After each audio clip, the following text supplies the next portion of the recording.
Hello, Professor Adler. This is part 2 of my final. On this one is about the viruses and outbreaks. I'll just start off. An outbreak is when you have an abnormal amount of people that have a certain virus, a disease, something of that nature, whether it's above normal. Now, one way to combat this is vaccines. And for the most part, you have 3 different types of vaccines. You have one where they give you the whole pathogen, but like a dead one. The virus is pretty much is near death or just a very highly weakened one. The body is going to respond to that. It's going to look at the coding of the virus, and it's going to use that to determine how to fight it. And what this does is that when you actually get the virus at full strength, the body already knows how to respond to it and how to destroy it and kill it and more effectively.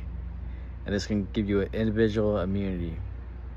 So you're building up your immune system with the viruses. And that could also give you a very a partial part of the virus. You don't want necessarily have to give you the whole thing, give you like a surface level of it, and that's another type of vaccine. And that also has similar effects as well.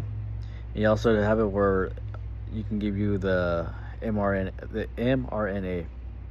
Now what this does, the mRNA has a coding for the virus of everything about the virus. So it's like giving you a playbook to the opposing enemy, their strategy and everything, how their mental makeup is, their weaknesses, their strengths, everything about them.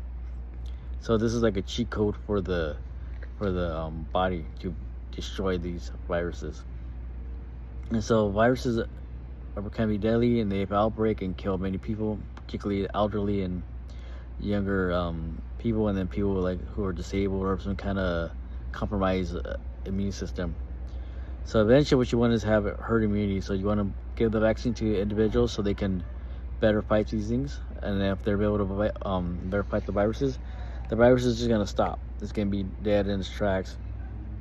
It's not going to be able to spread out anywhere else because it's dying in these bodies. It's not the lingering effects and it spreading are not as there as it once was before the vaccines. Now another thing to do about this final is that how to prevent this kind of stuff. Well, one, we need to stop spreading misinformation.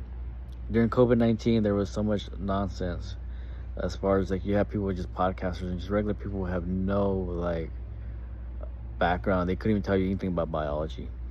They couldn't tell you anything about the molecular level and how viruses and cells are formed and different things of that nature. They couldn't tell you the difference between a eukaryotic cell and periodic cell. There's so many information that was being spread that wasn't true. So we got to have laws to prevent this kind of stuff. Also, the funding has to be there for science to develop better vaccines. For example, mRNA vaccines is one thing we can do in the future, but it severely lacks funding. So the more funding these places have, the better it can do to have more scientific information as far as they're able to go to different places, study all these viruses, different things, and they can study animals and whatnot and do tests. But if they're underfunded, they cannot do these things. Another thing is to better communication, better trust with the average person to the professionals. I think one issue with the reason why people just listen to these talking heads on TV and on the internet is because of the lack of trust with the medical community. So that has to be built up. If they trust you, then they'll trust the information you give them. So it means no lying, don't be deceptive, and just being honest. And that's just my part 2 of the final. I hope you this was serviceable and answer some of the questions.